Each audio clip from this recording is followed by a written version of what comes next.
गई है इन आतंकियों की तरफ से और उसका जवाब जरूरी है। एक आम कश्मीरी नहीं चाहता है कि यहाँ पर इस तरह की हिंसा हो। एक आम कश्मीरी नहीं चाहता है कि जो पर्यटक आ रहे हैं उनके लिए वो भी एक देवता के तौर पर उस मेहमान को देख रहे हैं और सब हतप्रभ हैं जो कुछ हो गया है उसे लेकर। इस हरकत की इस हिमाकत की का कोई समर्थन आपको यहाँ पर जम्मू कश्मीर के लोगों के बीच नहीं मिलेगा।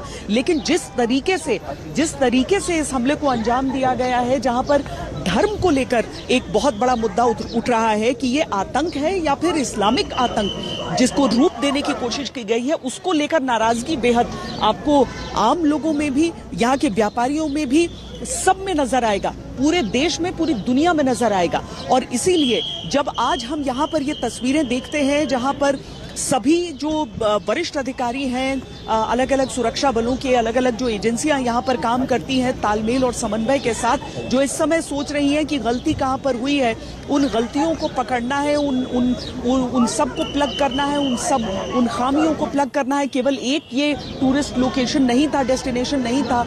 जम्मू कश्मीर में कई ऐसे इलाके हैं और उन सभी जगहों की वापस समीक्षा की आवश्यकता हो गई है, क्योंकि जब गृह मंत्रालय के वरिष्ठ अधिकारी, जब गृह मंत्री स्वयं, जब जो सुरक्षा बल हैं उनके जो प्रमुख हैं वो सब यहाँ पर बैठते हैं, तो उन्हें मालूम है कि जो एक सैन्य परंपरा भी होती है जहाँ पर आपको अगर एक नुकसान होता है तो आपको उसी समय दोबारा उठ खड़ा होना होता है, क्योंकि आपको आगे बढ़ते रहना है। तो ऐसा नहीं है कि इस हमले के साथ, यहाँ पर इस आतंकी हमले के साथ यहाँ अमन को, यहाँ पर पर्यटन को किसी तरीके का विराम लगने दिया जाएगा। यहाँ पर प्रशासन की तरफ से और सरकार की तरफ से भी ये कोशिशें जारी रहेंगी कि लोगों के बीच जो भरोसा था, जो बहुत बुरी तरीके से झकझोर दिया गया है इस एक हमले से, वो बहाल रहे, वो जारी रहे और किसी भी तरीके से यहाँ पर जो प्रगति हुई है उसमें किसी तरह का ब्रेक नहीं लगे। लेकिन ये झटका बहुत बड़ा है, ये झटका बहुत बड़ा है और इस समय बहुत बड़ी जिम्मेदारी और बहुत बड़ी चुनौती सरकार के सामने भी हो जाती है कि किस तरीके से लोगों में विश्वास वो बहाल रखे, लोगों का भरोसा बनाए रखे और साथ ही उन आतंकियों को ढूंढ निकाल कर उनका खात्मा भी किया जाए। जब हम बात भी कर रहे हैं अर्पिता, आज सुबह जो पहली लाइट थी, जब रोशनी के साथ ही जैसे ही उजाला हुआ, चूंकि जंगलों में आमतौर पर ऑपरेशंस रात के समय में नहीं किए जाते हैं, खासकर जब सर्च ऑपरेशंस होते हैं, लेकिन सेना की मौजूदगी वहां नहीं थी। वहां पर राष्ट्रीय राइफल्स की टुकड़ियों को भेजा गया है। वहां पर सीआरपीएफ की वैली क्यू80 टीम जो है, जो कि एंटी टेरर ऑपरेशंस में स्पेशलाइज करती है, उसे श्रीनगर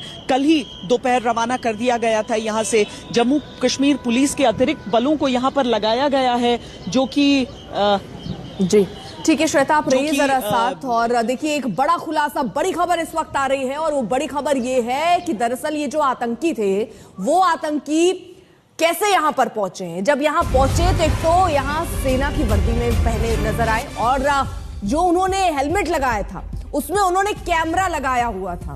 पहलगाम आतंकी हमले को लेकर ये बड़ा खुलासा आपको बता दें, कैमरा लगा, हेलमेट पहने थे ये आतंकी। अभी शुरुआती जांच जो सामने आ रही है उसके मुताबिक पहलगाम आतंकी हमले को लेकर ये बड़ा खुलासा, कैमरा लगा, हेलमेट पहने थे ये आतंकियों ने हमले का पूरा वीडियो बनाया है। ये वीडियो किस लिए बनाया, क्या मकसद हो सकता है, मंजीत हमारे साथ जुड़ चुके हैं, बताएंगे। मंजीत,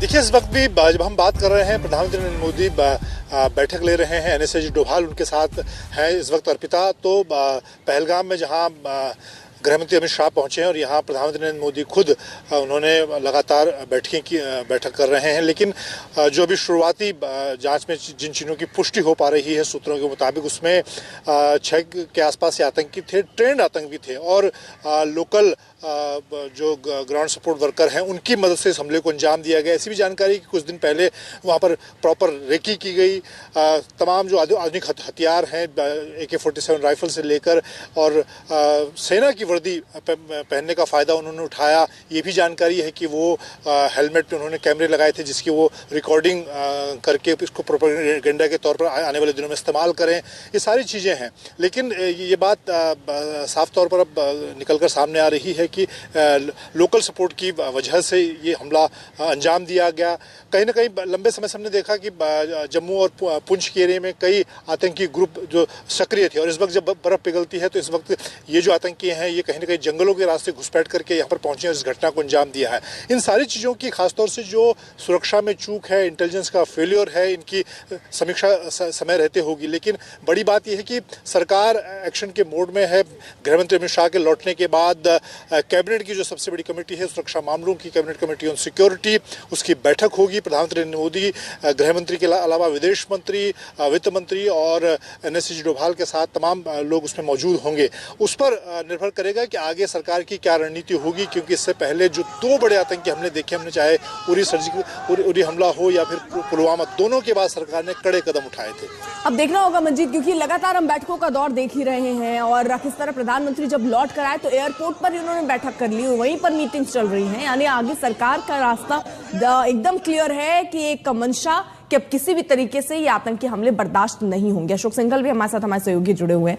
अशोक, हमने देखा कि पुलवामा जिस तरह से घटना हुई उसके बाद भारत का एक्शन ऐसा था कि मुंहतोड़ जवाब दिया गया है। इस घटना के बाद अब रणनीति क्या हो सकती है सरकार की?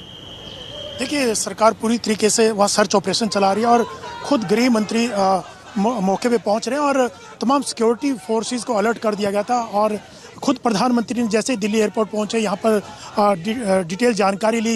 एनएसए थे, विदेश सचिव थे, विदेश मंत्री थे, उनके साथ एक बैठक की दिल्ली लैंड करते एयरपोर्ट पे और लगातार जानकारियाँ ले रहे हैं प्रधानमंत्री। और प्रधानमंत्री ने भी साफ तौर से कहा है कि जिन्होंने भी निर्दोषों को टारगेट किया है उनको बख्शा नहीं जाएगा, उनको ढूंढ ढूंढ के मारा जाएगा। और लगातार सर्च ऑपरेशन उनके खिलाफ चल रहे हैं, उनको लेकर के कि कहाँ पे वो छुपे हो सकते हैं। तमाम पूरी मूवमेंट ट्रैक की जा रही है।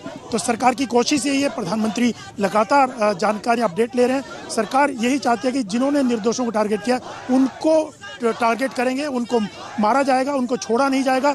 और खुद गृह मंत्री, कल प्रधानमंत्री जैसे सऊदी अरेबिया से उन्होंने बातचीत की गृह मंत्री से और घटनास्थल पर जाने के लिए कहा और अपडेट लिया। और अमित शाह भी तुरंत बैठक ले रहे थे यहाँ पे सुरक्षा के लोगों के साथ, वहाँ की पूरी जानकारी ले रहे थे। खुद अमित शाह वहाँ पहुँचे और फिर देर रात तक लगातार एलजी के साथ और दूसरे जो सुरक्षा के लोग थे उनके साथ, सुरक्षा एजेंसियों के साथ लगातार टच में थे और बैठक लेकर के ये साफ निर्देश दिए गए थे कि जिन्होंने भी ये क्राइम किया है, जिन्होंने भी ये निर्दोषों को टारगेट किया, उनको किसी भी कीमत पर बख्शा ना जाए, उनको ढूंढा जाए और टारगेट किया जाए। तो लगातार सरकार जो है इसी मुहिम में लगी हुई है कि किसी ढंग से टेररिस्टों को ढूंढ करके उनको टारगेट किया जाए। और दूसरी बात यह कि जो सीसीएस की बैठक होनी है, अमित शाह जब वहाँ से लौटेंगे उसके बाद प्रधानमंत्री ये बैठक करेंगे और उसके बाद आगे का एक्शन प्लान तैयार किया जाएगा। और यहाँ पर देखिए यही सवाल उठता है कि पहलगाम को ही क्यों चुना गया? यहाँ पर सबसे ज्यादा जो टूरिस्ट हैं वो पहुंचते हैं, यहाँ सेना की तैनाती नहीं होती है क्योंकि उससे 6 किलोमीटर दूर पहलगाम में सेना की तैनाती होती है और यहाँ जंगल है जहाँ आतंकी आराम से छुप सकते हैं। और इसके साथ ही साथ मैसेज इसलिए भी क्योंकि उपराष्ट्रपति अमेरिका के यहाँ आए हैं, उस समय भी मैसेज देने की कोशिश आतंकियों की और प्रधानमंत्री उस वक्त सऊदी